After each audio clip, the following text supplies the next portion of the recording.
Deus, meu amado, meu irmão em Cristo Jesus, dando continuidade nesse vídeo, para o final do capítulo 19 do livro de Gênesis, nós vamos observar o último subtítulo, deixe-me confirmar, é isso mesmo, que claramente vai falar a respeito da destruição de Sodoma e Gomorra.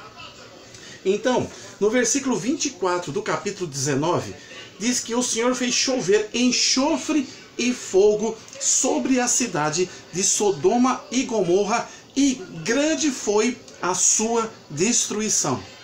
Então, aquilo que realmente Deus determinou pelo pecado de Sodoma e Gomorra, assim aconteceu. Pois bem, e este aviso foi dado a Ló, sobrinho de Abraão, quando os dois anjos apareceram em sua tenda e pediram e avisaram que eles saíssem então, para que aquela cidade fosse destruída, e assim aconteceu. Mas, interessante nesse último subtítulo do capítulo 19, a partir do 24 de Gênesis, aqueles dois anjos que também estiveram na tenda de Abraão com o Senhor Deus, disseram a Ló que ele saísse com as suas filhas e sua esposa e que não olhasse para trás, ou seja, não virasse seus rostos para ver a destruição de Sodoma e Gomorra. Mas houve uma desobediência por parte da esposa de Ló, que verificamos no capítulo 19, versículo 26, e diz assim: a mulher de Ló olhou para trás e ficou convertida numa estátua de sal. Desobediência, a consequência da desobediência. A partir daí, preste atenção, Ló, já velho de idade, já não tinha esposas, porém tinha duas filhas. Tinha a primogênita e a segunda, a menor. Tinha duas filhas. E os netos que zombaram não vieram, não saíram com a família de Ló. Consequentemente, morreram com a destruição total, com chuvas de quê? Choveu enxofre e fogo em Sodoma e Gomorra. Então eles saíram. Nesse episódio a mulher olhou para trás, a esposa de Ló, converteu-se em estátuas de sal, e fica ali uma situação curiosa. A família reduziu-se como se fosse uma família monoparental. Tinha um pai e duas filhas, já não tinha mãe naquele contexto familiar. Pois bem, dali para frente, saindo dessas cidades, das cidades destruídas, Ló e suas filhas, eles ficaram numa caverna. Deixe-me confirmar aqui, versículo 30. E subiu Ló de Zoar, e habitou no monte, e as suas duas filhas com ele, porque temia habitar em Zoar. E habitou numa caverna, ele e as suas duas filhas. Olha o versículo 31. Uma iniciativa da primogênita de Ló, a filha mais velha, a primeira filha, na descendência do pai Ló. Como seria? Se elas são mulheres, na região, como costume da tradição deles, não teriam homem para que pudesse então estar com elas. Elas tomaram uma atitude, ideia essa originária da mente e do coração da primogênita. Então no capítulo 19 de Gênesis, versículo 31, começa então uma situação. Então a primogênita disse à menor, a sua irmã: nosso pai já é velho e não há homem na terra que entre a nós. Então, como elas dariam a descendência para o seu pai, se não haveria homem na terra que pudesse entrar a elas, ter relações com elas, para que elas pudessem gerar filhos? Aí vem a proposta. Para que isso acontecesse, a proposta da primogênita perante a sua irmã menor, e ambas ali acabaram então em concordância, é que fizesse com que o seu pai à noite bebesse vinho, e uma em sequência a outra, no outro dia, claro, deitasse com seu pai, e de maneira que assim aconteceu, ele nem percebeu o que aconteceu, de maneira que elas deitaram uma num dia e outra no outro dia.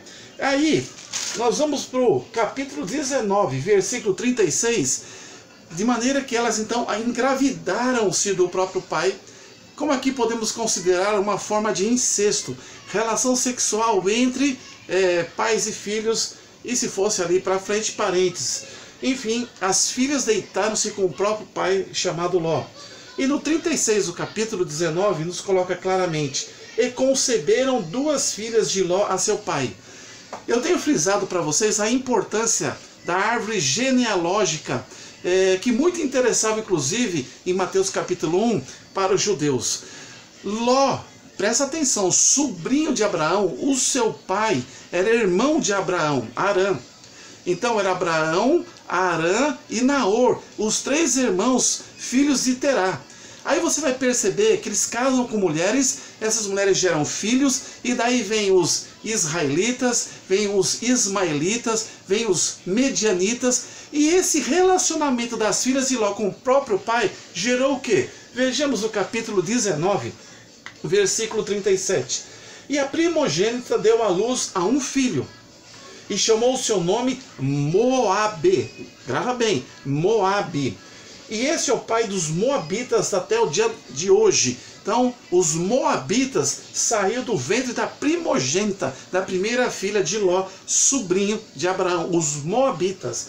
E no 38, e a menor, a caçula, também deu à luz um filho e chamou o seu nome de Ben-Ami.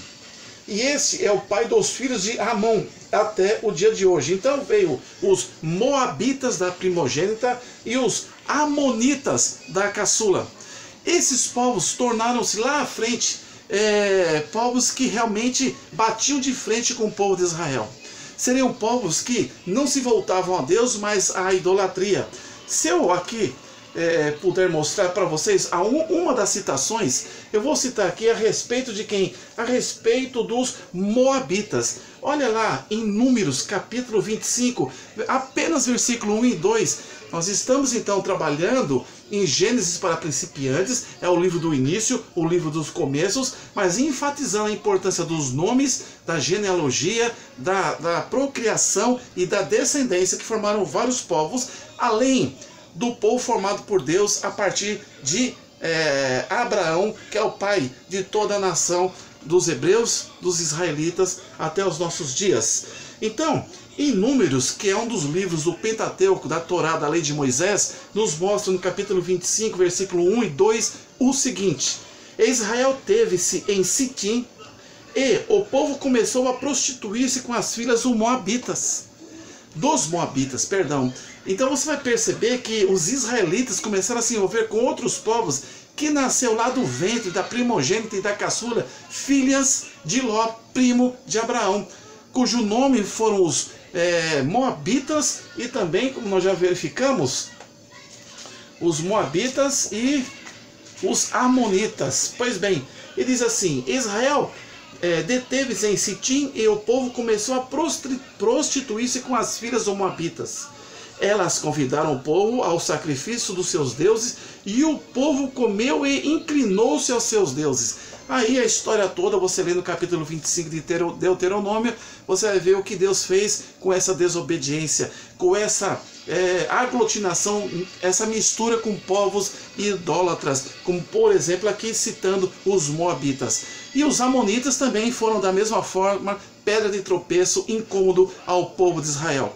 Guarde isso no seu coração em relação a Sodoma e Gomorra e a respeito da consequência dessa destruição, a descendência, a proliferação, através de um ato, eu entendo como incesto, do acasalamento das filhas primogênita e caçula com seu pai, numa situação enganando-a, de maneira que ele nem percebeu essa relação, aonde elas engravidaram-se e geraram filhos, Moabitas e Amonitas, que até o tempo de toda a trajetória de Israel, assim como os Amalequitas, assim como os Midianitas, assim como os Filisteus, sempre trouxeram dificuldades para o povo de Israel. Que Deus abençoe mais essa visão panorâmica de Gênesis para principiantes. Que Deus abençoe sua vida.